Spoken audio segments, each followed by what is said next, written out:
Daniel, apo, aalis ka na naman bata ka ha?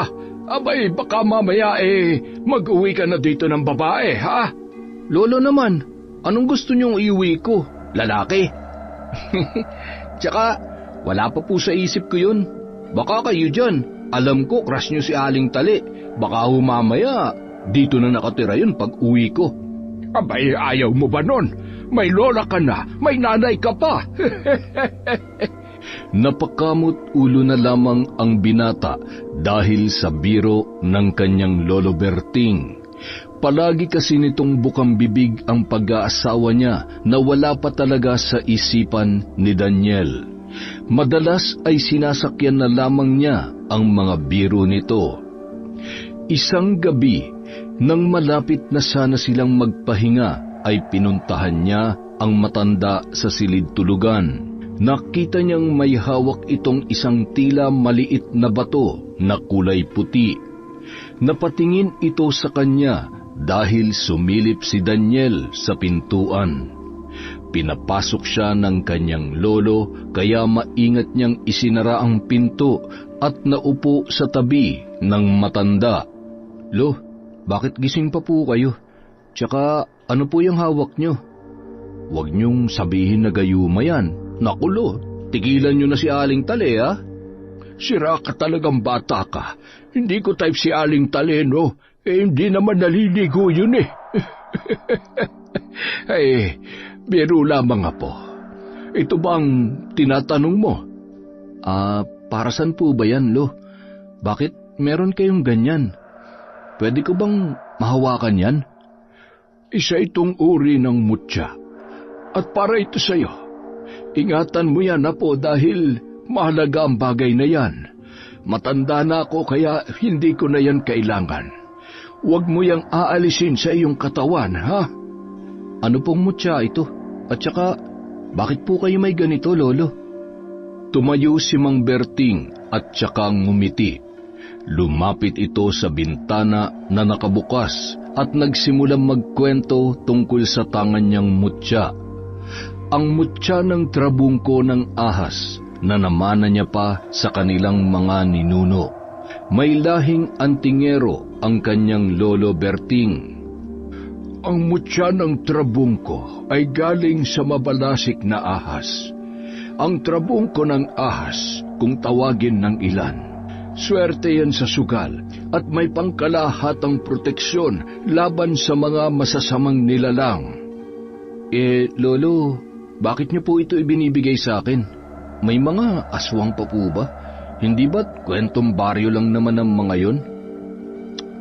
Ganyan ang pananaw ng mga taong hindi pa nakakakita ng tunay na aswang. Pero pag ikaw mismo ang nakakita, baka hindi ka makagalaw sa kinatatayuan mo. Baka nga maihi ka pa sa salawal.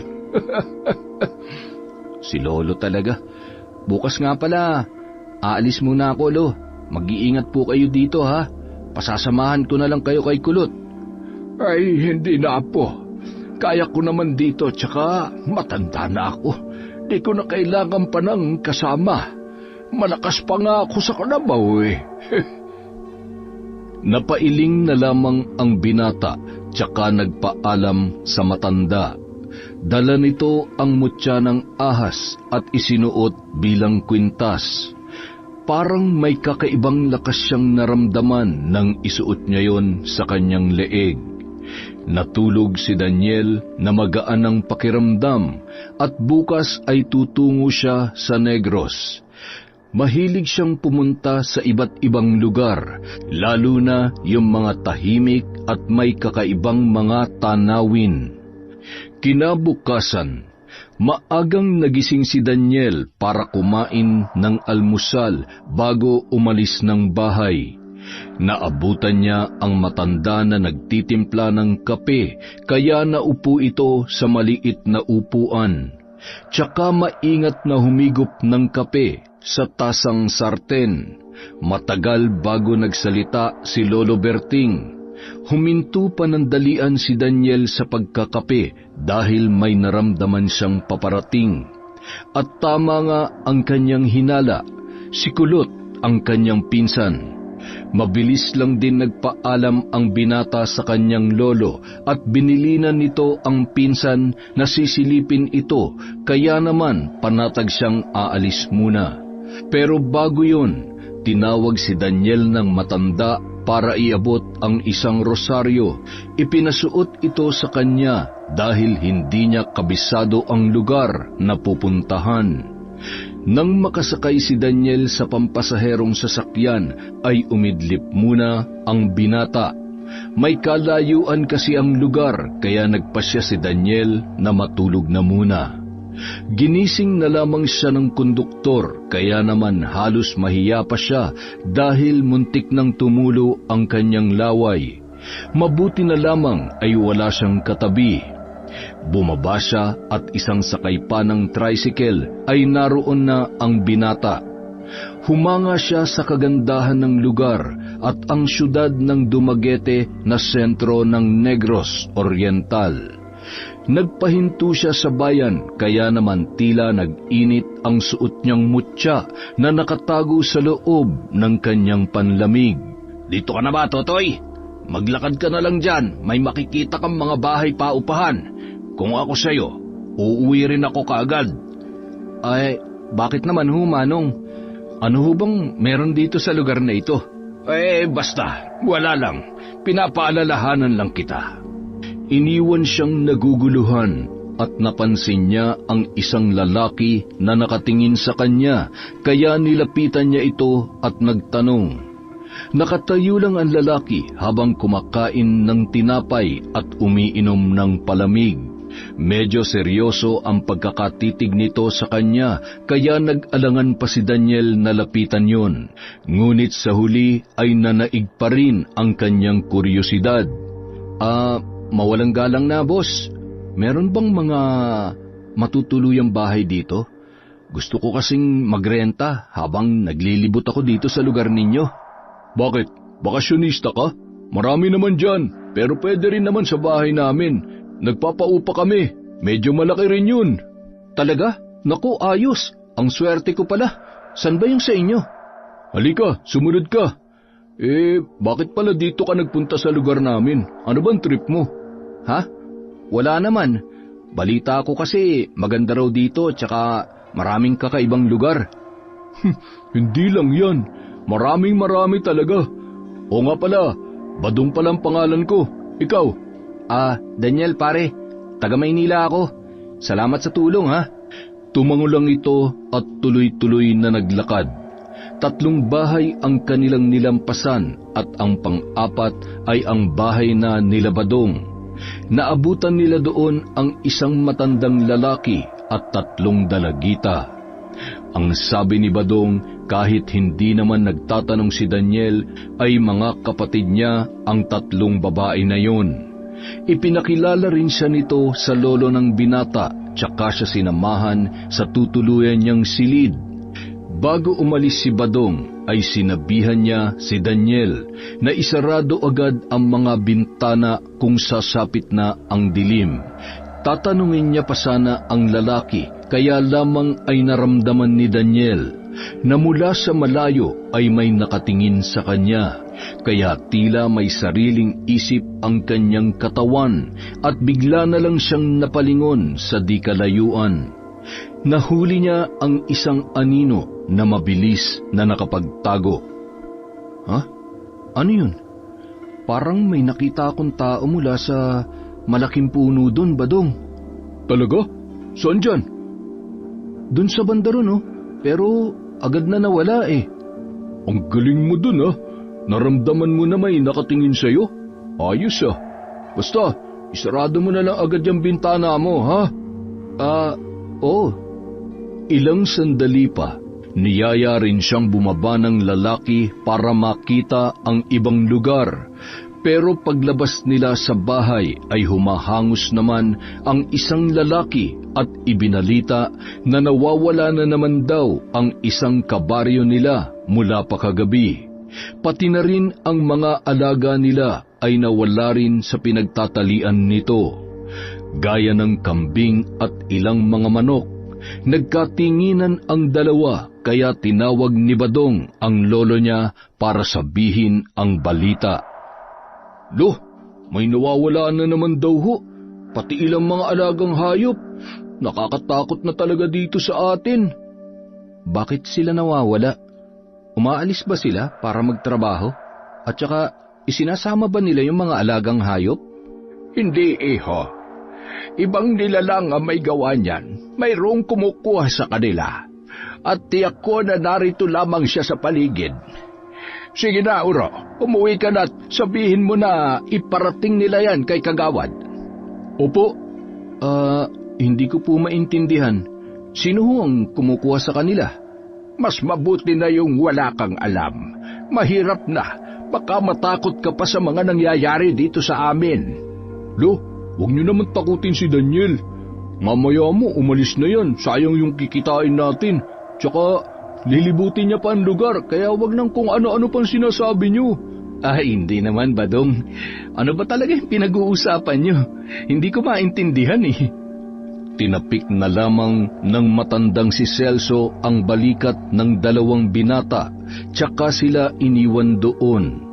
Nakaramdam si Daniel ng pag-iinit ng mutya sa hindi niya malamang dahilan, kaya mabilis siyang luminga sa paligid, ngunit wala namang ibang taong naroroon. Ang sabi kasi ng kanyang lolo Berting, kada iinit ang mutya ay mayroong aswang sa paligid. Biglang kinabahan si Daniel. Hindi siya naniniwala sa aswang, pero sa mga nararamdaman niya, parang nagkakaroon na siya ng takot, na baka nga mayroong aswang sa lugar na yon. Mabilis na lumipas ang maghapon, at gaya ng bilin ni Badong kay Daniel, isinarado nito ang mga bintana. Matapos yun ay bumaba rin siya para kumain ng hapunan. Sinabayan siyang kumain ni Badong. Maayos itong makitungo, kaya magaan ang loob ni Daniel sa kanya. Habang sila ay kumakain, may kakaibang naramdaman si Daniel. Tila may naririnig din siyang tunog mula sa malayo. Pinatigil niya ang tunog ng kubyertos na gamit ni Badong, at nang tahimik na ay tsaka nila malinaw na narinig ang tila ba alulong ng aso. Biglang nakaramdam ng kilabot si Daniel. Baliwala lang kay Badong ang ingay dahil sanay na raw siya sa ganoon. Kahit takot ang ilan, wala naman daw silang magagawa para tumigil yon. Nagulat ka ba? Ganyan talaga dito tuwing gabi. Sari-saring ingay ang maririnig mo. Kung hindi ka sanay, ay baka maihi ka na lang sa salawal. Ano yun? Totoo bang may aswang? May nakakita na ba sa kanila? Yun ang sabi nila, meron daw. Pero sabi din ng ilan, dating matandang naninirahan daw dito yun. Wala namang nakakakita. Walang may alam.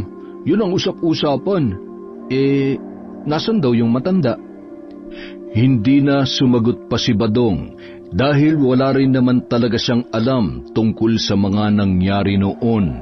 Ang tanging alam niya lamang ay merong nawawalang mga tao, ngunit hindi tiyak kung sino ang may kagagawan.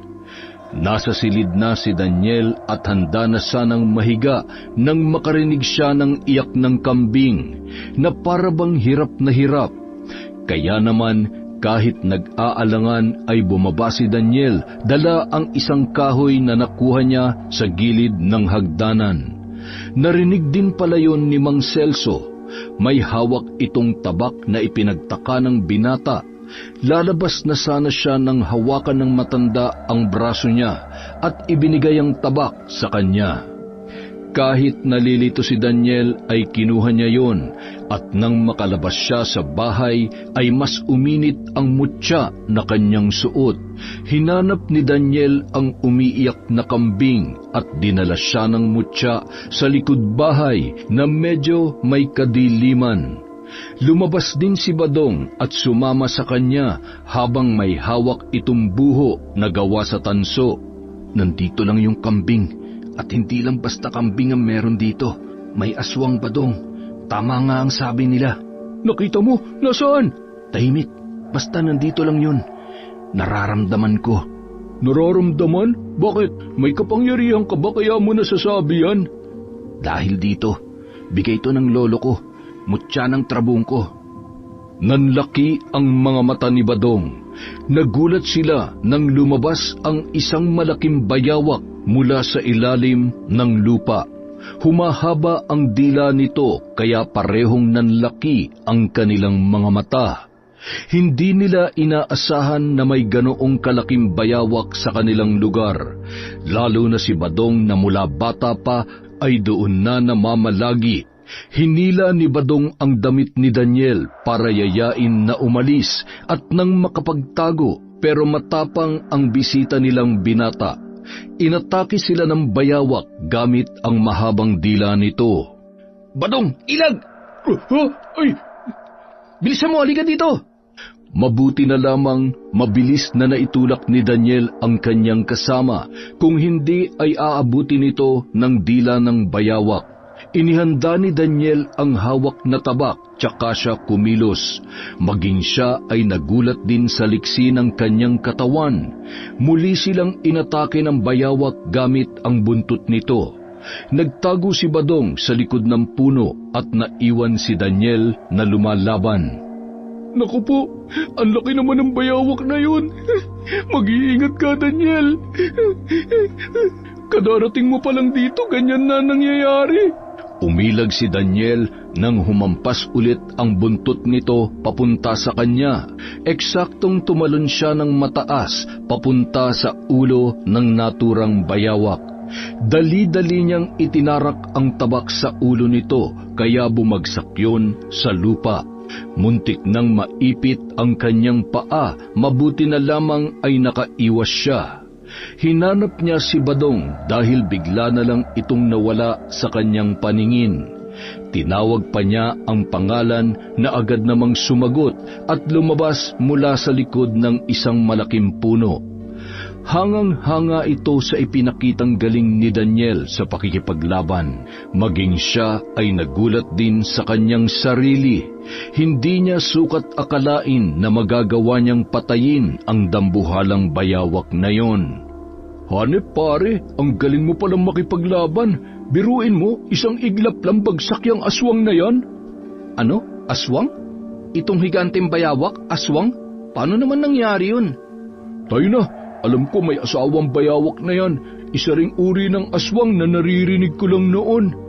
May asawang bayawak? Ibig sabihin, may isa pang bayawak na nandito. Yun ang hindi ko sigurado, pero tayo na.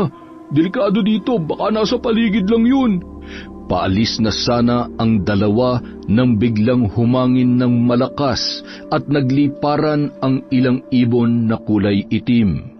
Napahinto sila dahil may narinig silang isang kakaibang huni na nagmumula sa itaas ng malaking puno. Tiyak ni Badong na ibon yun, at doon nasagot ang tanong ni Daniel kung ano ang asawa ng naturang bayawak na aswang. Lumabas yun mula sa isang malaking puno, nagliliyab ang mga mata, mukhang galit na galit dahil sa pagkakapatay ni Daniel sa kanyang asawa. Huwag mong sabihin na yan ang asawa ng bayawak kanina, Badong. Sa palagay ko nga, Daniel, kaya takbo na. Badong, dapa!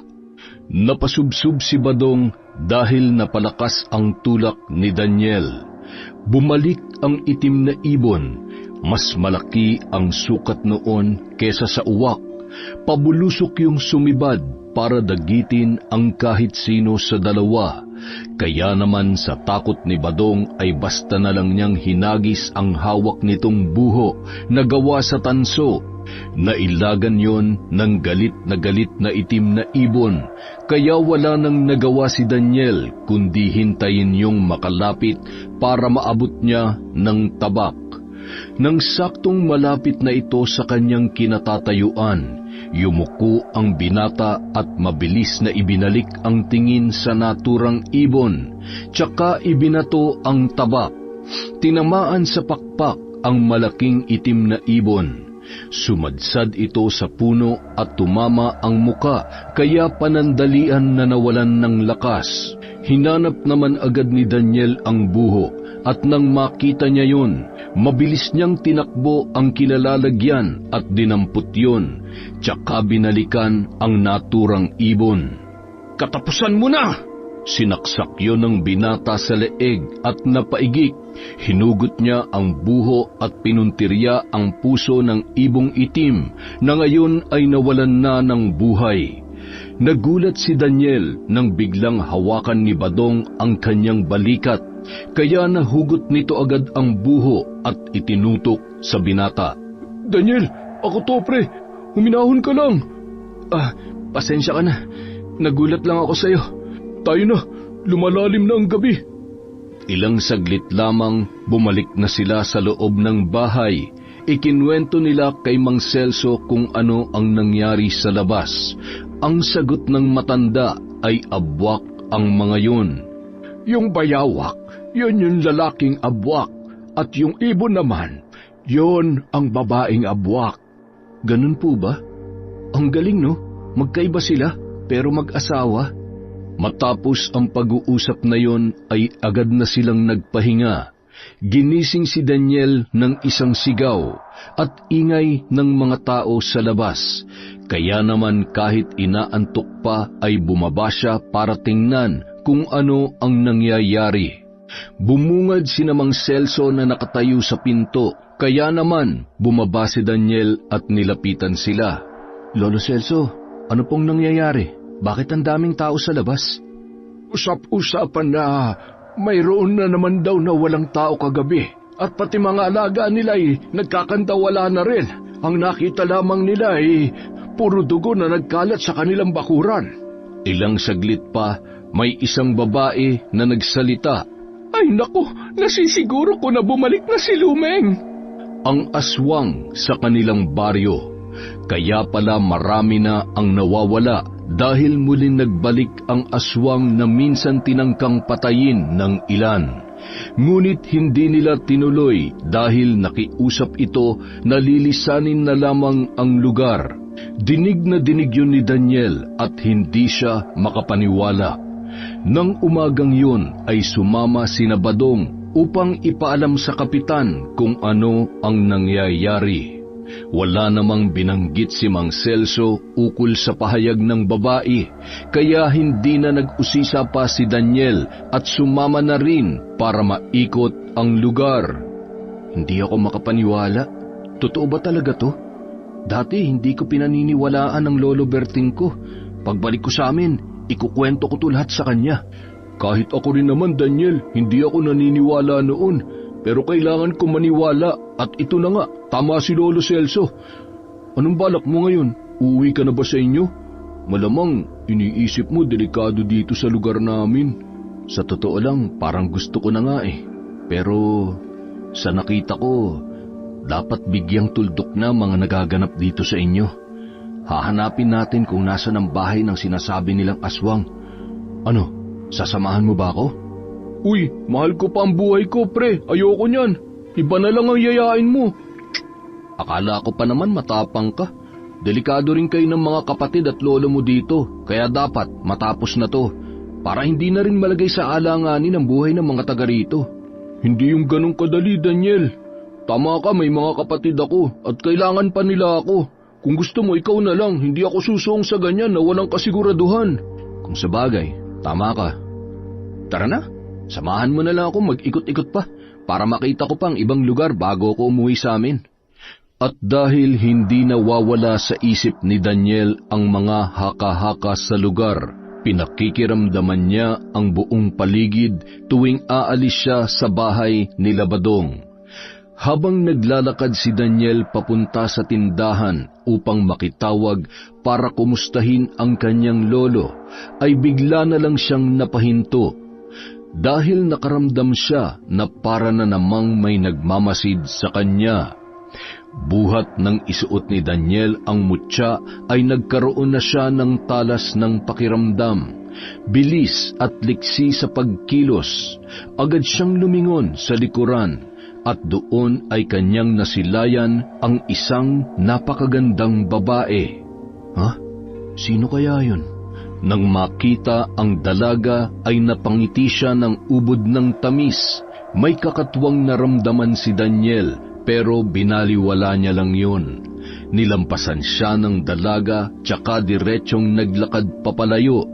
Hinabol pa niya ng tingin ang babaeng nakasuot ng mahabang bestida.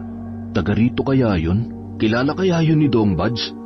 Ipinilig ni Daniel ang ulo tsaka tumuloy sa tindahan at tinanong kung magkano ang tawag. Pagkasabi ng presyo ay pumayag ito kaagad para makausap ang kanyang lolo Berting. Tuwang-tuwa naman ang matanda dahil kinumusta siya ng kanyang apo. Hindi na rin pinatagal ni Daniel ang usapan nila at agad na rin bumalik sa kanyang tinutuluyan. Nang pumasok na siya sa bahay ay nakita niya si Mang Celso. Ikaw ba ay magtatagal dito, iho? Nakita mo naman yung nangyari sa inyo ng apo ko. Dapat ka mag-ingat. Maraming salamat po pero nakapatay na po ako ng 2 aswang. San pa po ako mag-iingat? Basta, ang sa akin ay paalala lamang. Hindi lahat ng nakikita mo maganda ay totoong maganda. Marami dito sa mundo ay huwad, kaya mag-iingat ka. Lalo na't dayo ka pa naman dito sa amin. Naku, hindi ko po kayo maintindihan. Pwede po bang diretsuhin niyo na lang ako? Kinakabahan tuloy ako sa mga sinasabi niyo. Hindi naman siguro lingid sa'yo mga nawawala dito sa amin lugar na hanggang ngayon ay wala pa rin kasagutan. Yun lamang, Daniel. Yun lang ang gusto kong iparating sa'yo. Yung tungkol ho dun sa nabanggit na pangalan, yung Luming, totoo po bang aswang yun? Marami ka pang hindi alam, iho. Maaaring totoo, maaari ding hindi. Puro lalaki ang nawawala dito ngayon. Napapansin mo ba yon? Bakit nga ho ba? Tsaka, hindi na po ba talaga natagpuan kahit yung mga katawan man lamang nila? Hindi na sumagot pa ang matanda dahil baka mas lalo pang matakot si Daniel. Marami na rin na nagtangka para hanapin ang mga kalalakihan sa lugar nila, pero gaya ng ibang mga nawawala, hindi na rin nakabalik pa ang ilang mga nagtapang-tapangan na sinubukang pasukin ang mga liblib na lugar. Hindi na rin naglalalabas ang ilang mga kalalakihan dahil sa takot. Badong, ikaw huwag ka masyado maglalabas ha. Baka kung ano mangyari sa'yo. Baka mapahamak ka na. Tsaka, sabihan mo rin si Daniel, hindi pa naman siya taga rito.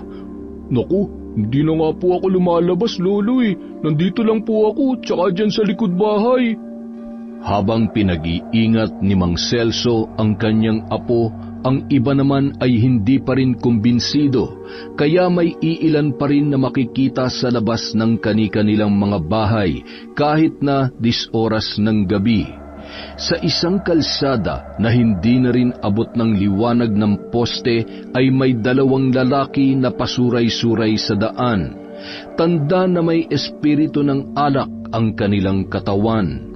Napahinto sila sa paglalakad nang makakita ng isang magandang babae at tila natauhan ng 2 nang bigla silang nginitian ng naturang babae. Aba, ayos siya. Nakita mo ba yon? Kinindatan ako. O hindi ikaw ang kinindatan. Ako kaya. Halika, sundan natin. Pumasok yun sa kakahuyan, kaya naman nagunahan ang 2 lalaki para malaman kung sino ang mauuna sa magandang babae. Maya-maya pa, nagtulakan ang mga ito dahil ayaw maunahan ng isa't isa. Napaupo ang isang lalaki at patakbo namang pumasok sa masukal na bahagi ang isa pa. Nawala ang kalasingan nilang pareho dahil sa tawag ng laman. Nang maabutan ng naunang lalaking halos kapusin na ng hininga ang babae, bigla niya itong hinila kaya pareho silang natumba sa madamong bahagi ng lugar. Huli ka! Ang ganda mo naman. Sino ka, ha? Taga saan ka, ha?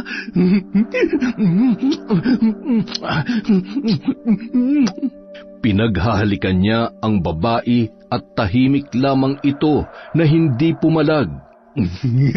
Sabi ko na nga ba, gusto mo rin eh. Ngunit ilang saglit pa ay nagulat na lamang siya nang maramdaman niya ang unti-unting pagbabago ng magandang babae. Naging isa itong nakakatakot na halimaw. Napasalampak ang lalaki dahil sa gulat.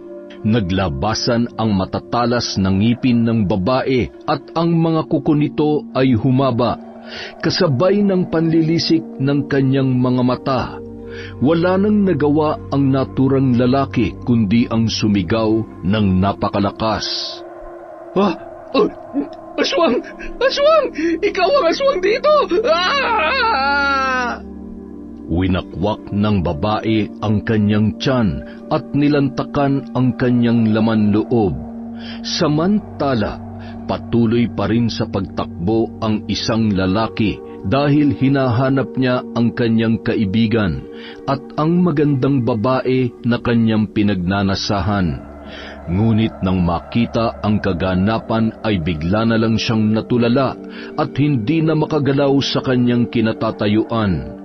Dahan-dahan siyang umatras at kumubli sa isang malaking puno, tsaka napaiyak na lamang ng dahil sa takot na nararamdaman. Gumapang ito ng walang ingay para makalabas sa kakahuyan, kaya lamang ang mga aswang ay may taglay na kakaibang lakas ng pakiramdam. Mabilis na kumilos ang babae, tsaka lumitaw sa harapan ng lalaking, pati ang uhog ay humalo na rin sa pag-agos ng kanyang mga luha. Wag! Lumayo ka sa akin! Pabayaan mo na ako! Wala akong gagawin masama sa'yo! Pakiusap! Wag mo akong patayin! Dinakma ng aswang ang ulo ng lalaki, tsaka nilaslas ang leeg nito. Sumirit ang dugo sa mukha ng aswang at tuluyan na siyang kinain, hanggang sa mawalan na ng buhay ang naturang lalaki. Nang maubos ng aswang na bangkilan ang dalawang lalaking alipin ng alak at kamanyakan, ay bumalik ito sa anyo ng pagiging matandang babae, na walang iba kundi si Lumeng. Nagbalik na siya para tapusin ang mga taong pumatay sa kanyang anak. Ilang sandali pa, umuwi na siya sa kanyang kubo sa gitna ng kakahuyan, kung saan wala pang kahit sinong nakakarating. Kinabukasan, mainit na umaga ang nagpagising kay Daniel. Pagbaba niya mula sa silid ay nagtaka ang binata dahil ngayon lang walang tao sa harapan ng bahay paupahan na yun. Ilang oras pa ang nakalipas, dumating na si Badong. May dala itong mais at ilang kulatay ng tungkos ng kape. Namitas pala ito at natuwa naman si Daniel dahil kahit may konti itong kayabangan ay may pakinabang din naman kahit papaano. Gising ka na pala. Galing ako sa kabilang hasyenda kaya may dala akong kape. Ayos yan ah. Oo nga pala. Hindi na siguro ako magtatagal dito sa inyo. Baka bukas ay bumalik na rin ako sa amin. Oh, ano nangyari at nagbago yata ang isip mo? Akala ko ba hanapin mo ang dahilan ng pagkawala ng mga kalalakihan dito sa amin? Ano, natakot ka na rin no? Oo, medyo. Sino ba naman ang hindi matatakot? Kung marami siguro maghahanap, baka pwede pa. Tama ka. Mahal ko rin naman ang buhay ko. Buti naisip mo yan. May kape dyan. Huwag ka mag-alala, libre yan. Bayad na yan kasama sa renta mo. Lumabas muna si Daniel at doon ay nakita niya ang isang matandang babae na nakatingin din sa kanyang kinatatayuan. Lalapitan niya sana ito pero bigla siyang tinawag ni Badong, kaya biglang nawaglit ang kanyang tingin sa naturang matanda. Inabot ni Badong ang isang tasa ng kape at nang bumalik siya sa labas, wala na ang matandang babae sa kanyang kinatatayuan. Hinanap ni Daniel yon sa paligid pero hindi niya na makita. Kinabahan ang binata at nagtaka kung bakit lagi niyang nakikita ang matandang babae na yun. Ilang sandali pa, narinig niyang nagagalit si Badong sa loob ng bahay. Nagulat si Daniel dahil ang kaaway ni Badong ay ang kapatid niyang babae. Gusto kasi nitong umalis pero hindi pumapayag ang kanyang kuya. Tumahimik na lamang si Daniel dahil away pamilya yon at ayaw na ayaw niya ang nakikialam. Mabilis na umalis ang dalagang kasagutan ni Badong. Biglang napatayo si Daniel sa kanyang kinauupuan dahil tumakbo ang babae. Hinabol naman yun ni Badong pero hindi niya na inabutan dahil mabilis itong pumara ng tricycle at sumakay. Tanging sigaw na lamang ang nagawa ng binata dahil isang iglap lamang ay wala na ang kanyang kapatid. "Oh, ano nangyari sa inyo?" "Pabayaan mo na muna, baka nagtampo lang yun." "Hindi kasi, iba ng panahon ngayon pre, ang kulit talaga nun eh." "Uuwi din naman yun mamaya, huwag ka mag-alala, kaya niyang sarili niya." "Ay, mga kabataan talaga ngayon ang hirap pigilan." "Magkape ka na lang muna, masyado kang seryoso eh, relax ka lang." Lumipas ang ilang oras pero hindi pa rin umuwi ang kapatid ni Badong, kaya hindi na siya mapakali. Pati na rin ang kanyang lolo Celso. Hanggang sa magdapit hapon ay wala pa rin ang kanyang kapatid. Kaya naman binalak ng lumabas ni Badong, ngunit pinigilan siya ng kanyang lolo. "Ang mabuti pa'y ipagpabukas mo na lamang. Baka naman nandun lang yun sa kanyang mga kaibigan." "Lo, iba ng panahon ngayon. Kahit puro lalaki ang binibiktima ng aswang, baka siya ang unang babae." "Gusto mo ba talaga siyang hanapin? Pwede kitang samahan para masiguro natin na ligtas ka rin." "Talaga? Salamat ha. Sige, hanapin natin yung kapatid ko." Medyo maliwanag ang buwan ng gabing yun, kaya tanging ang dala lamang nila ay isang sulok, at parehas silang may dalang armas. Tabak kay Daniel at karit naman kay Badong. Lumakad sila habang may mangilan-ngilan pang tao sa labas ng bawat tahanan sa kanilang lugar. "Sa tingin mo, Badong, saan ba pupunta yung kapatid mo? May mga kaibigan ba siya dito na pwede niyang tuluyan?" "Marami naman, pero hindi ko lang alam kung sino sa mga kaibigan niya, kaya dapat makita natin siya bago pa lumalim ang gabi." Kung maghiwalay kaya tayo para maisa-isa natin ang mga bahay, baka napasarap lang ang kwentuhan nun sa mga kaibigan niya." "Ayos yung naisip mo, pero delikado kapag maghihiwalay pa tayo. Pag hindi natin siya nakita ngayon, ipagpatuloy na lang natin bukas ng umaga." Lumalim na ang gabi. Hindi pa rin nila nakikita ang kapatid ni Badong. Naiinis pa nga ang binata sa sarili dahil inaway niya ang kanyang kapatid.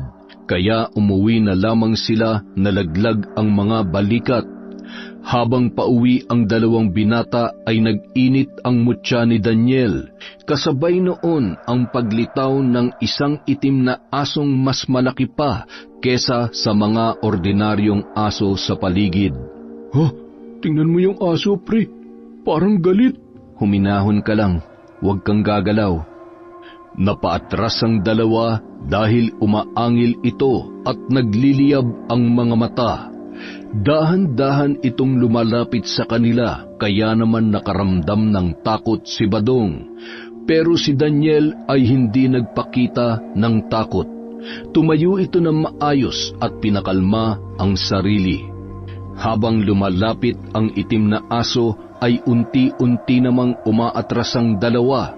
Hinawakan ni Daniel ng mahigpit ang tabak at walang ano-ano'y lumusob ang itim na aso, at sa takot naman ni Badong ay napaupo ito bigla at napasigaw.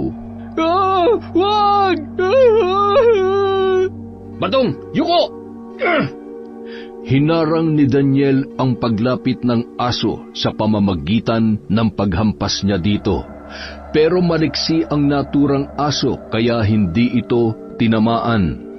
Humangin ng malakas kaya mas lalong natakot si Badong sa pwedeng mangyari sa kanila ni Daniel.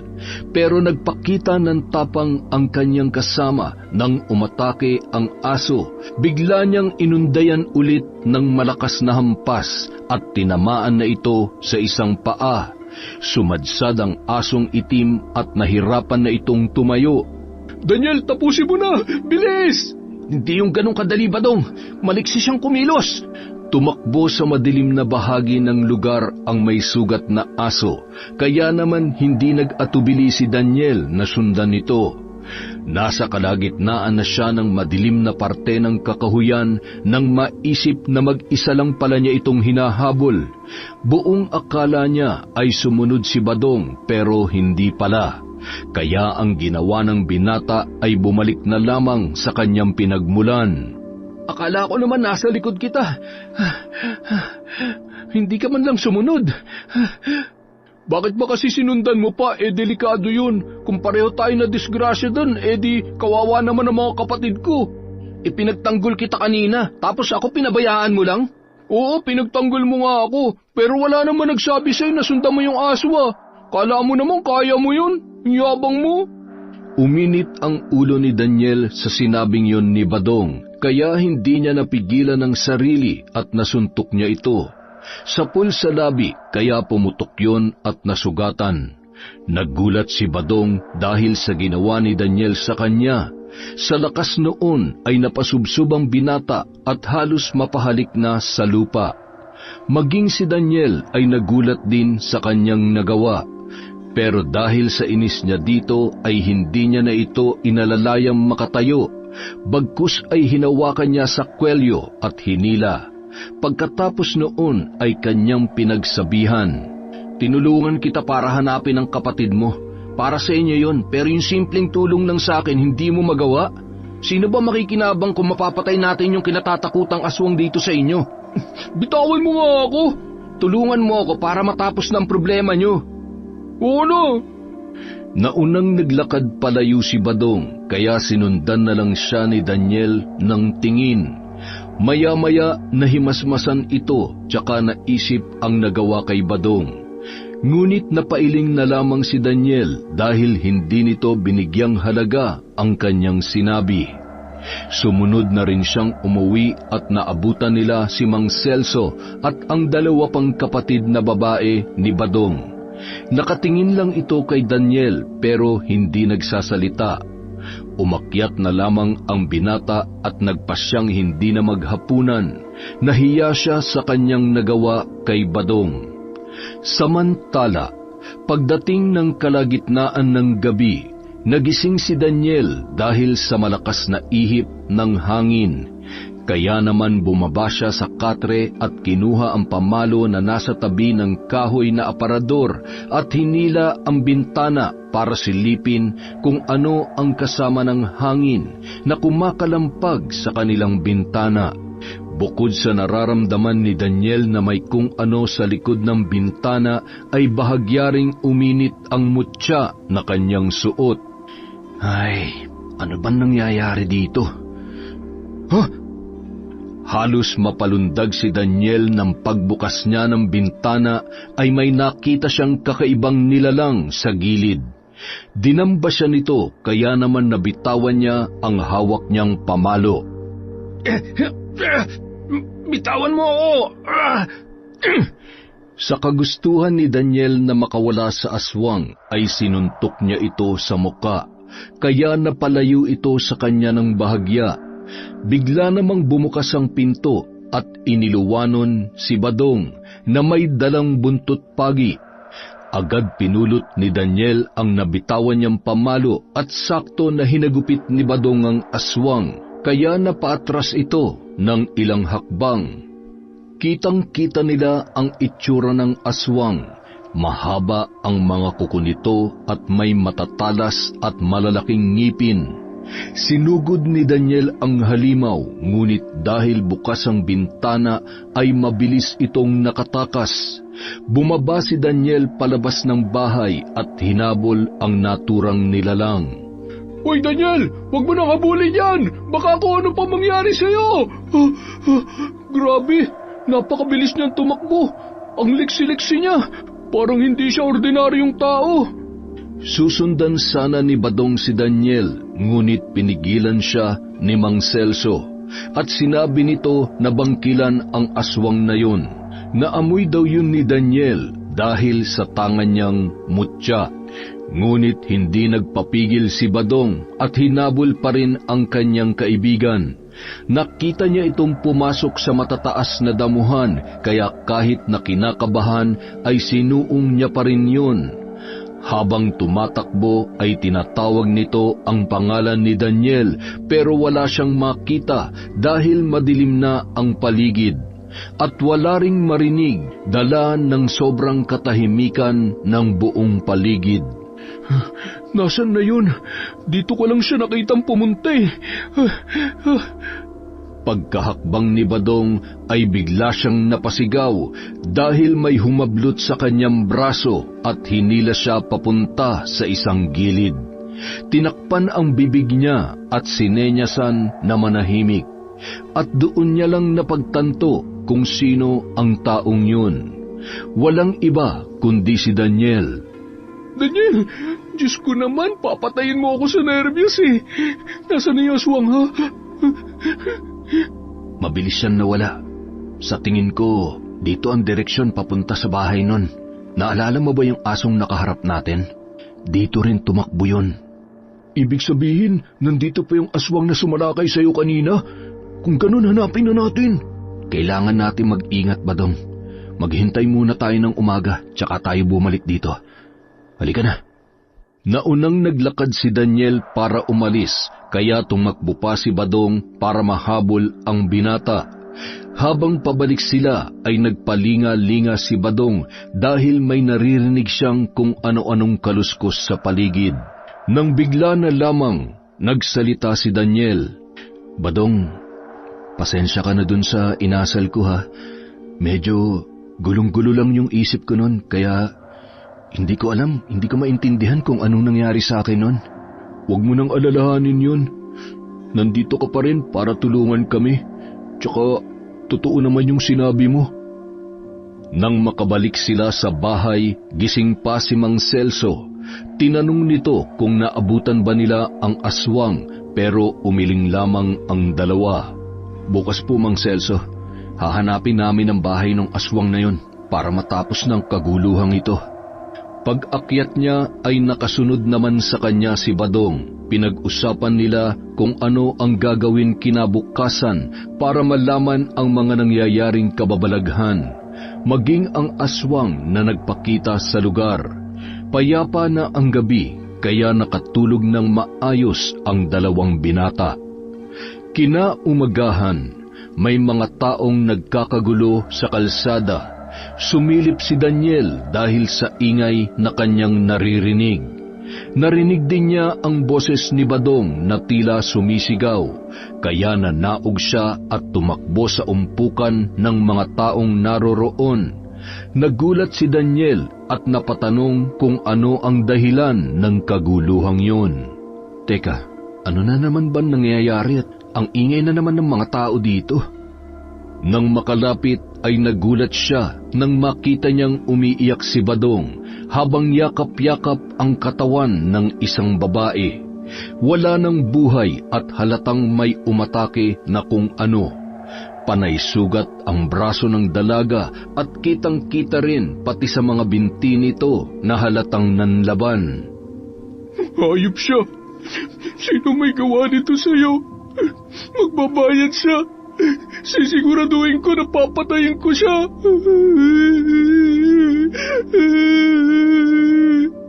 Badong, dalhin na natin siya sa loob. Isa lang ang may gawa nito, Daniel. At papatayin ko siya. Nakikiramay ako, Badong. Kung pinagpatuloy lang natin ang paghahanap sa kanya kagabi, baka sakaling nailigtas pa natin siya. Niyakap ni Badong ang malamig na bangkay ng kapatid. Natagpuan ito ng isang magsasaka sa gilid ng pilapil sa may bukid na wala ng buhay. Nang mga sandaling yun, Puno ng pagdadalamhati ang nararamdaman ni Badong, pati na rin ang dalawa niyang mga kapatid, at ganoon din ang lolo nila na si Mang Celso. 5 araw na binurol ang labi ng dalaga, kaya naman halos mawala sa sarili si Badong nang ihatid ito sa huling hantungan. Galit siya dahil namatay ang kanyang kapatid habang sila ay magkaaway at hindi niya ito nagawang iligtas. Dinamayan siya ni Daniel dahil alam nito na kailangan ni Badong ng karamay at makakausap. Nang mailibing na ang dalaga ay sunod-sunod na ring umalingasaw ang mga nabubulok na bangkay na natatagpuan sa loob ng kakahuyan. Kaya naghalughog doon ang mga tao. Puro buto na lamang at halos wala nang makikitang bakas kung kaninong kaanak ba yun dahil ubos na ang karne at mga laman loob. Kaya lalong nanaig sa dalawa na hanapin ang bahay ng sinasabing aswang na nanggagambala sa kanilang lugar. Hindi na rin nagawang umalis ni Daniel dahil mas tumibay na ang pagkakaibigan nila ni Badong. Desidido ang binata na makaganti, lalo na't nabiktima na rin nito ang kanyang kapatid na hindi pa nasisimulan ang kanyang mga pangarap sa buhay. Buo na ba talaga ang pasya ninyo na hanapin at labanan si Lumeng? Buhay ang itataya ninyo kapag nahanap nyo na siya. Oo, Lolo. Para na rin sa mga nabiktima ng salot na yan. Kung walang kikilos, baka maubos niyang lahat ng taga rito sa lugar natin. Kung ganun ay, maghintay kayo rito at may kukunin lamang ako. Badong, sigurado ka ba talaga? Tandaan mo, delikado to. Hindi ba't may 2 ka pang kapatid? Tama ka dyan, Daniel. Para naman to sa kanila eh. Kaya kakayanin ko. Tsaka kasama naman kita dito eh. Tutulong ako para matahimik na ang baryong ito sa mga kababalaghang nangyayari. Ano kaya yung kinuha ni Mang Celso? Eto, mga ilang gamit laban sa aswang na tulad ni Lumeng. Balang tanso, buntot pagi, punyal at baril. Magagamit nyo ito. Pwede rin kayo magpiga ng bawang at haluan nyo ng kalamansi. Gumawa po tayo, Lolo. Daniel, mamayang gabi, pasukin na natin ang kakahuyan. Sigurado ka talaga. Mahirap gumalaw pag madilim. Ang mabuti pa, ngayon tayo maghanap para pag nakita natin siya o ang bahay niya, balikan na lang natin mamayang gabi. Tama si Daniel, Apo. Ako na ang gagawa niyan at lumakad na kayo habang maaga pa. Nagpalit lang ng damit sina Daniel at Badong. May dala rin silang panlaban kung sakaling may makaengkwentro silang mabangis na hayop doon. Tinahak nila ang masukal na daan. May hawak na malapad na kahoy si Daniel para panghawi sa nagtataasang talahib. Bahagya pa lamang silang nakakapasok sa kakahuyan nang isang mabilis na hayop ang biglang tumakbo sa likuran ng dalawa. Ano yun? Tahimik lang, Badong. Huminto sila at naging alisto dahil sa kanilang naramdaman. Nagulat sila dahil bumalik ang hayop na hindi masundan kahit ng mga mata ni Badong ang kilos. Ngunit kakaiba si Daniel. Kitang-kita niya kung ano ang hayop na pabalik-balik sa kanila. Isang baboy ramong kulay pula na may makapal na balahibo sa ulo patungo sa likod nito hanggang buntot. Isang uri ng aswang, isa sa pinakamalakas kung ituturing ng iba. Ang harimodon, napadpad din lang sa kanilang lugar na kailangan din nilang puksain dahil dadagdag pa ito sa problema na kanilang kinakaharap. Ang pagiging harimodon ay parang isang uri ng sakit na nakakahawa. Matalsikan ka lang ng laway nito ay mawawala ka sa sarili at magiging ganap ka na ring aswang. Nakikita mo ba kung ano yung mabilis na yun, Daniel? Parang hangin, hindi ko makita. Ha? Hindi mo nakikita? Ako nakikita ko siya ng malinaw. Nasusundan ko rin ang bawat galaw niya. Malamang dahil yan sa mutya mo. Dala mo yun, di ba? Mabilis kang kumilos at kakaiban lakas ng loob mo. Oo, Dala ko yun, Badong. Malaking baboy ramo nagpapaikot-ikot sa atin. Isang uri ng aswang, kaya mag-iingat ka.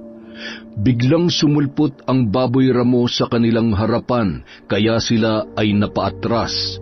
Naglalaway ang halimaw, kaya kinilabutan si Badong. Tinapik siya ni Daniel sa balikat at kinuha ng binata ang telang nasa loob ng kanyang bag. Binalutan ni Daniel ang kanyang braso para kung sakaling tumalsik ang laway ng aswang na baboy ramo ay hindi siya mahahawahan. Ginawa rin yun ni Badong at nag-apura pa ito sa pagbabalot ng kanyang braso. Natapos silang pareho at nanatili lang na nakatunghay sa kanila ang baboy ramo. Samantala, tahimik lamang si Daniel. Pinakikiramdaman niya kung ano ang gagawin nitong pagkilos. Mabilis itong tumakbo patungo sa kanila, kaya naman ikinubli ni Daniel sa kanyang likuran ang kasamang si Badong. Sa bilis at lakas ng pag-atake ng harimodon, ay sabay silang bumagsak ni Badong. Nadaganan niya ang kanyang kaibigan dahil ito ay nasa kanyang likuran. Napadaing si Badong dahil sa sakit, kaya tumayo kaagad si Daniel. Hinanap ni Daniel ang harimodon at nakita na pasugod na naman itong muli. Tinulungan niya makatayo si Badong, tsaka pinalihis dahil haharapin niya na ang aswang. Paglapit ay ubod lakas na pinalo ni Daniel ito sa ulo.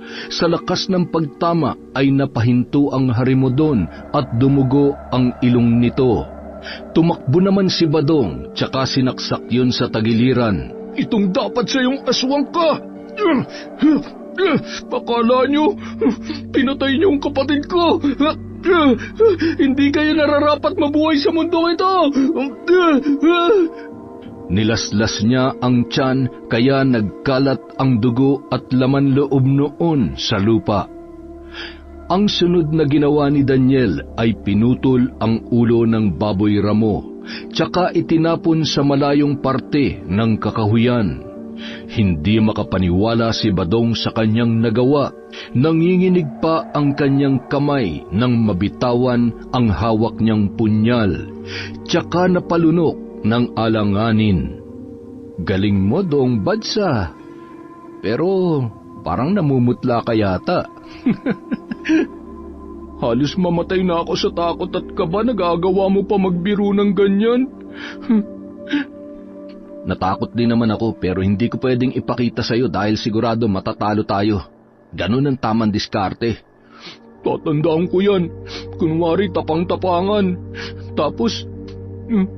Tapos ano? Ay, hanapin na nga lang natin yung bahay ni Lumeng para matapos na to. Muling naglakad ang dalawa hanggang sa mapadpad sila sa isang liblib na kakahuyan. Maging ang mga puno doon ay patay na. Masangsang na amoy ang bumungad sa kanila at isang maliit na kubo ang nakatirik sa gitna noon. Nasisiguro ng magkaibigan na may tao doon dahil umuusok ang likod bahay nito. Nag-init din ang mutya ni Daniel, kaya nakumpirma niya na yun nga ang bahay ng matandang nagngangalang Lumeng. Ngunit sila ay nagulat dahil magandang babae ang lumabas mula sa loob ng kubo at mukhang nararamdaman nito na may nakamasid sa kanya, kaya mabilis na nagkubli ang dalawa sa makakapal na damuhan. Mabilis ang paghinga ni Badong dahil sa kilabot na kanyang nararamdaman. At nang muling sumilip si Daniel, ang babae ay naroon pa rin habang nagpapalinga-linga. Ang buong akala niya ay matanda na ang Lumeng na sinasabi ng ilan. Pero nagtaka siya dahil bata pa ito at hindi naman mukhang aswang. Doon pumasok sa alaala ni Daniel ang mga sinabi sa kanya ni Mang Celso na hindi lahat ng maganda ay tunay.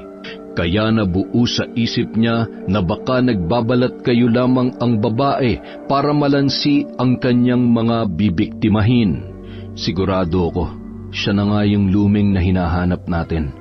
Kailangan natin mag-ingat. Baka maamoy niya tayo, malakas ang pang-amoy ng mga katulad niya. Pero ang sabi ni Lolo Celso, matanda na si Lumeng. Ang ganda-ganda niyan tsaka batang-bata. Hindi kaya apo niya yan? Sa palagay ko siya na yan. Nagaan yung bata siguro para may maakit sa kanya. Matandang aswang pa rin yan kahit gaano kaganda. Muling sinilip ni Daniel kung naroon pa ang babae, ngunit ang nakita na lang niya ay nakatalikod papasok sa kubo. Kaya pinatayo niya na si Badong at niyaya niya na itong bumalik sa kabayanan upang ipaalam sa matandang si Mang Celso ang kanilang natuklasan. Nagmadali na silang makabalik dahil halos tirik na rin ang araw, pero hindi abot ang liwanag sa loob ng kakahuyan, kaya mukhang madilim ang paligid. Inabot rin sila ng ilang oras sa paghahanap sa bahay ni Lumeng. Hindi naman sila nabigo dahil natagpuan din nila yon sa pinakadulo ng nakakakilabot na kakahuyan. Magmadali na tayo para makapaghanda tayo mamayang gabi. Oo, gutom na rin ako. Kakain ako ng marami para meron akong lakas sa pakikipaglaban sa aswang na yan. Samantala, pagdating nila sa bahay ay nagulat si Mang Celso kung bakit may balot ang kanilang mga braso. Inilahad nila ang kanilang naging karanasan mula nang sandaling sila ay umalis. Tapos na rin ang mga nilutong bawang ng matanda. Marami-rami rin yun kung susumahin. Nagpahinga muna ang dalawa at kumain ng napakarami dahil sa pagod at pagkagutom na kanilang naranasan. Pagsapit ng dilim ay pinalipas muna nila Daniel ang plano nilang pagsalakay sa bahay ni Lumeng. Naintindihan naman yon ni Badong dahil maging siya ay pagod na pagod pa rin. Lumabas si Mang Celso na may dalang goma. Sinundan yon na magkaibigan para malaman kung ano ang gagawin ng matanda. Sinindihan yon ni Mang Celso at pinausukan ang buong palibot ng kanilang bahay. Hindi na nakatiis si Daniel kaya tinanong niya na ang matanda. Para saan ho yan, Mang Celso? Bakit ho kayo nagsusunog ng goma ngayong oras ng gabi? Para yan sa mga nilalang na nagmamasid sa paligid. Para sa mga aswang upang hindi sila makalapit. Takot ho sila sa goma? Ganun ho ba? Kaya nyo sinusunog yan? Parang ganun na nga, iho. Hindi kayang tiisin ng mga aswang ang amoy ng nasusunog na goma. Proteksyon yan para hindi sila makalapit. Isang mabisang paraan para hindi sila makapambiktima. Tumango na lamang si Daniel. Marami na rin siyang natutunan na hindi nasabi sa kanya ni Lolo Berting. Kaya kung makakaligtas siya dito ay muli niyang tatanungin ang mga bagay na dapat pa niyang malaman. Noong gabing yun ay hindi siya agad dinalaw ng antok. Inaalala kasi ni Daniel ang kanyang lolo, baka mamaya ay wala yung kasama sa kanilang bahay, kaya pipilitin niyang matapos kaagad ang gulong ito na hindi niya inaasahan na kanyang mararanasan. Kawawa naman si lolo, nag-iisa lamang siya ron. Sana naman sinasamahan siya ni Kulot.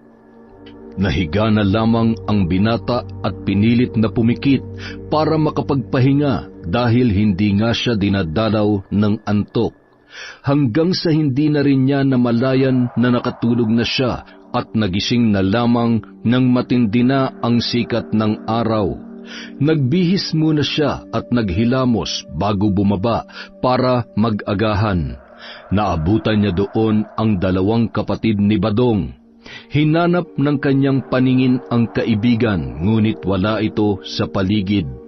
Pagtayo niya ay nagtungo siya sa labas at sinalubong siya ng ilang kalalakihan na gusto rin daw tumulong para mahuli ang namiminsalang aswang. May kanya-kanya silang dalang buho, malalaking kahoy at mga tabak. Kasama rin nila si Badong. Siguro ay nasabi nito sa mga kalalakihan kung nasaan ang kubo ng aswang na si Lumeng. Sabi pa ng isang lalaki, mayroon daw kumakalampag sa kanilang bubungan kagabi. Ganoon din daw ang iba pang mga bahay. May kumakaluskos sa gilid at may naririnig silang huni ng kakaibang hayop. Nasisiguro nilang aswang yon na balak mambiktima. Mabuti na lamang at walang sino man ang lumabas sa kanilang mga bahay. Karamihan kasi ng mga bubong ay yari na rin sa yero, kaya hindi na basta-basta nasisira. Napagkasunduan rin ng lahat na kung may ingay na maririnig, ay manatili na lamang sa loob ng bahay kung saan sila ligtas. Yun ang sabi ni Mang Celso nang marinig ang sinabi ng isa nilang kasama. Tama ho si Mang Celso. Ngayon, handa na ba kayo sa kung ano man ang kahinatnan natin? Sigurado ba kayo na gusto niyong tumulong? Hindi po biro o laro lamang ang pupuntahan natin. Kaya ngayon pa lang, tanungin niyo na ang sarili niyo kung desidido kayong sumama sa amin. May panahon pa po kayo para magbago ang isip. Sigurado may mga pamilya kayo kaya pwede pa ho kayong umatras kung gugustuhin ninyo. May ilan na umuwi dahil nakapag-isip sa sinabi ng magkaibigan. Pero may ilan ding nanatili para tumulong sa kanila at maya-maya ay lalakad na sila habang may araw pa. Mahirap abutan ng dilim sa kagubatan. Siguradong mahihirapan sila sa kanilang gagawing pagkilos. Nang dumating na ang tamang oras ay handa na ang magkaibigan. May dala silang bag na naglalaman ng mga kakailanganin para matalo si Lumeng. May dala rin silang mga armas gaya ng itak, maging buntot pagi dahil nasisiguro nila na may makakasalubong din silang ibang uri ng aswang. Handa na ang lahat kaya nanguna na sa paglalakad si Daniel. Nagpaalam si Badong sa kanyang mga kapatid.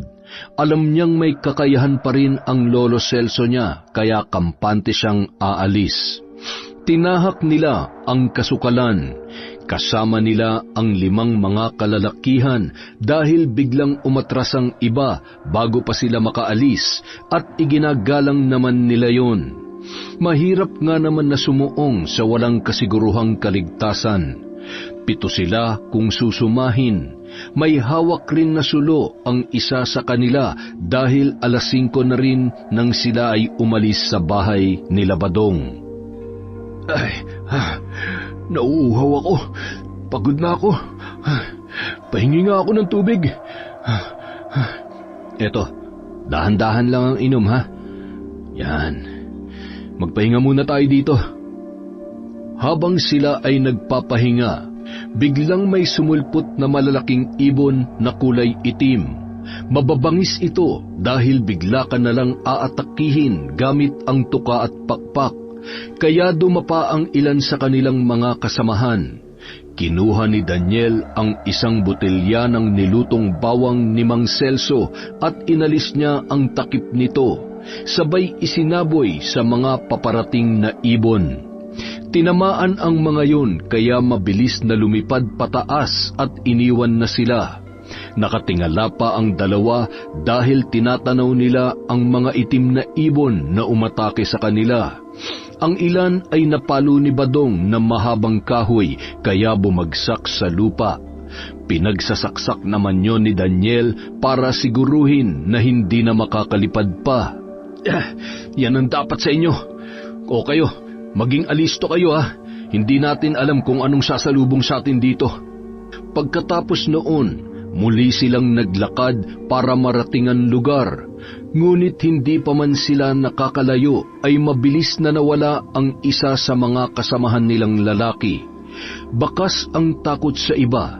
Nagtaka pa ang dalawa dahil sa bilis ng pagkilos ng nilalang. Huminto sila sa gitna dahil nawala ang isa nilang kasama. 6 na lamang sila kaya nang biglang gumalaw ang mataas na talahib ay nagtabi-tabi ang mga kasama nilang lalaki. Huwag kayong magpapakita ng takot. Nararamdaman nila yon. Kumalma lang kayo at manatiling sama-sama. Tama si Daniel. Magtatagumpay tayo basta lakasan nyo lang ang loob nyo. Marami tayo kaya kaya natin to. Tayo na. Dumidilim na rin. Hindi tayo dapat abutin ang hating gabi. Talasan nyo ang pakiramdam nyo. Sa likod ko kayo.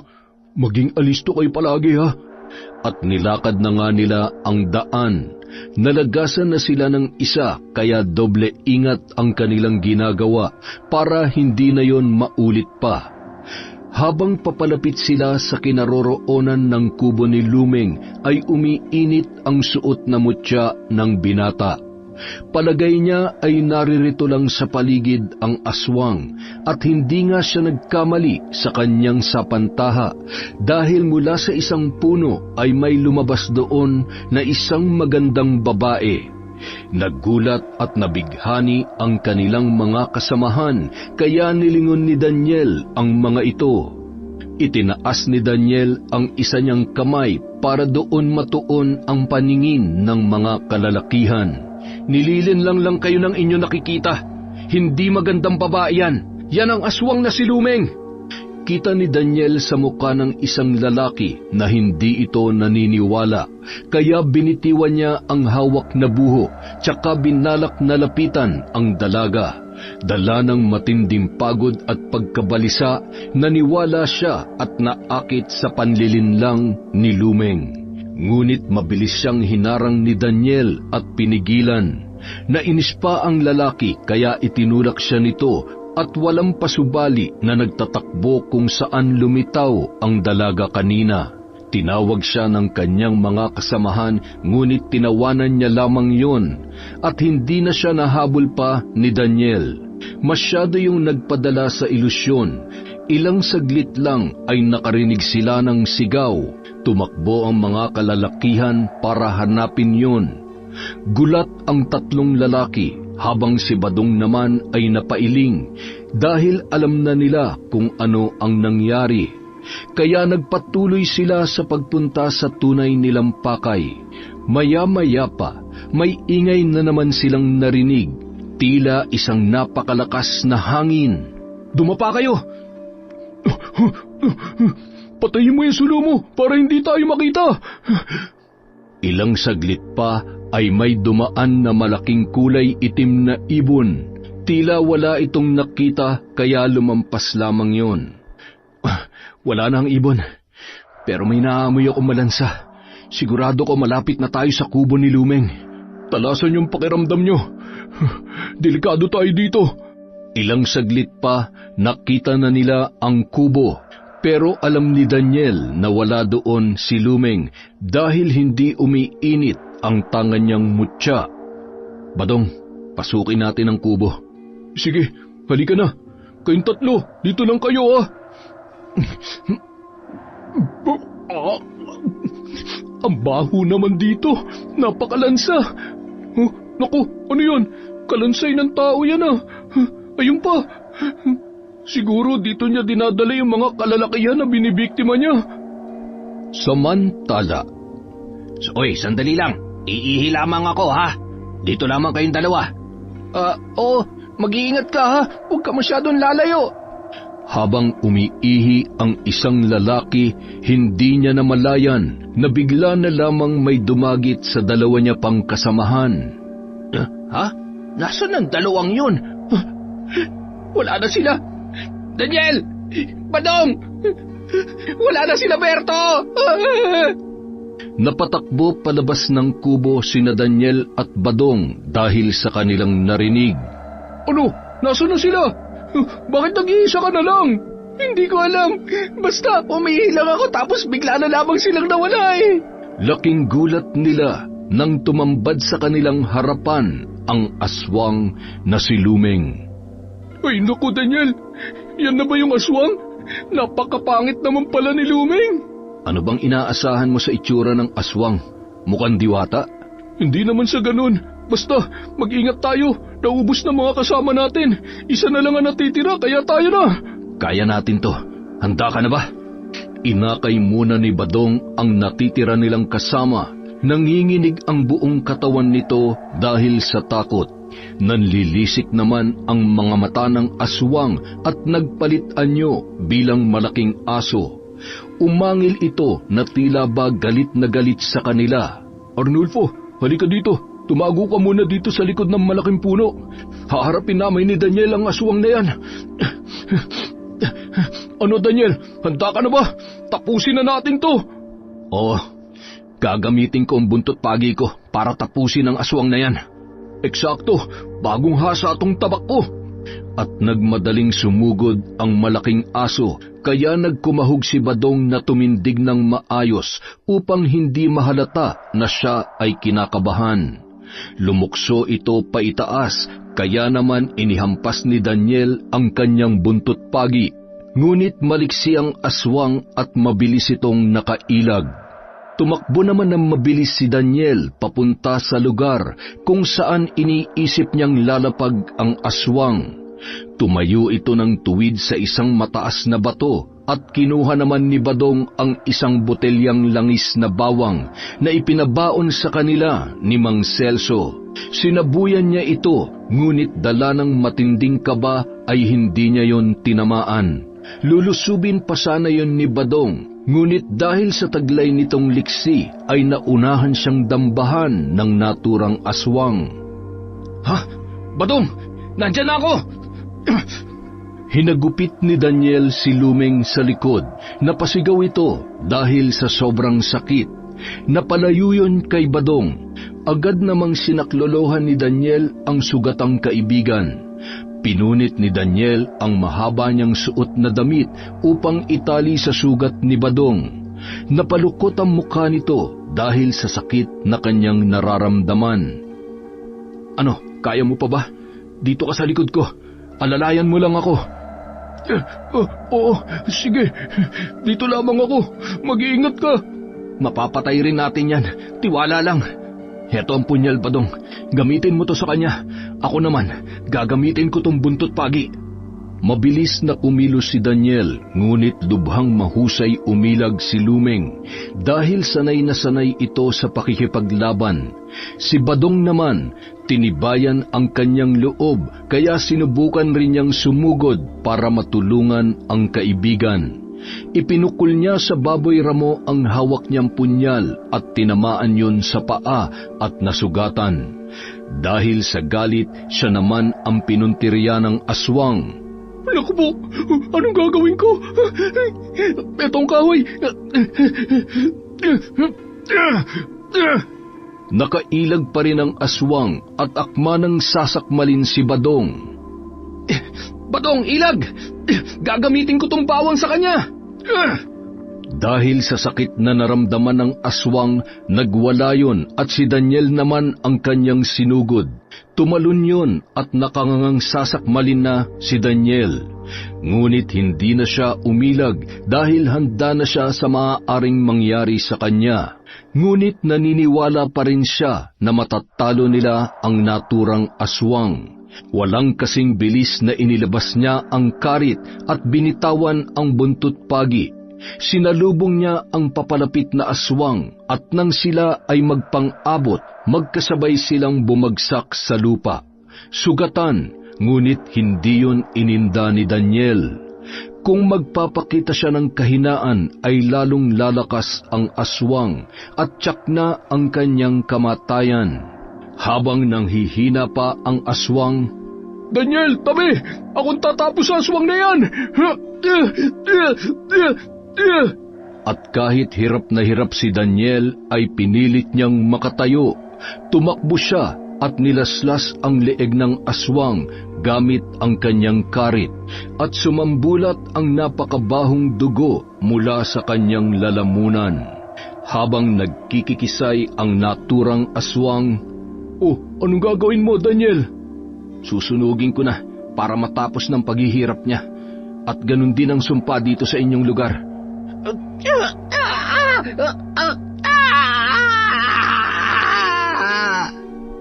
Ay, sa wakas natapos din. Mabuti na lamang at dito ka nagbakasyon sa amin. Kung hindi, baka naubos na mga kababaryo ko. Ang sabihin mo, mabuti na lang, pinatuloy mo ako sa inyo. Tara na, umuwi na tayo at baka nag-aalala na si Mang Celso. Naku, mabuti pa nga. Halika na. Mahigit ilang oras din ang nilakad nila para makabalik sa bayan. May sugat ang magkaibigan pero ang kasama nilang lalaki wala kahit isang galos dahil nagtago lang ito habang nakikipaglaban ang dalawa. Tuwang-tuwa naman si Mang Celso dahil nakabalik silang ligtas ni Daniel. Nabigyan ng hustisya ang pagkamatay ng ibang mga kalalakihan, maging ang kapatid ni Badong. Daniel, salamat ha. Kung hindi dahil sa'yo, hindi ko alam kung paano maipaghihiganti ang kapatid ko. Ako ang dapat magpasalamat sa iyo, sa inyo ni Mang Celso. Hindi ko mararanasan to kung sa ibang lugar ako nakarating. Huwag ka mag-alala, kahit anong mangyari, babalik ako dito. Talaga? Pangako yan, Daniel ha. Basta sabihan mo lang ako. Oo, isasama ko si Lolo Berting para makilala rin ni Mang Celso. Sigurado ko magkakasundo sila. Naisip ko rin yan, Daniel. Paano? Mukhang hindi na kita mapipigilan. Uuwi ka na sa inyo. Kinabukasan, nagpaalam na si Daniel sa pamilya ni Badong. Sinamahan siya ng mga ito sa sakayan. Isang magandang karanasan ang siguradong babalik-balikan ng bakasyonistang antingero.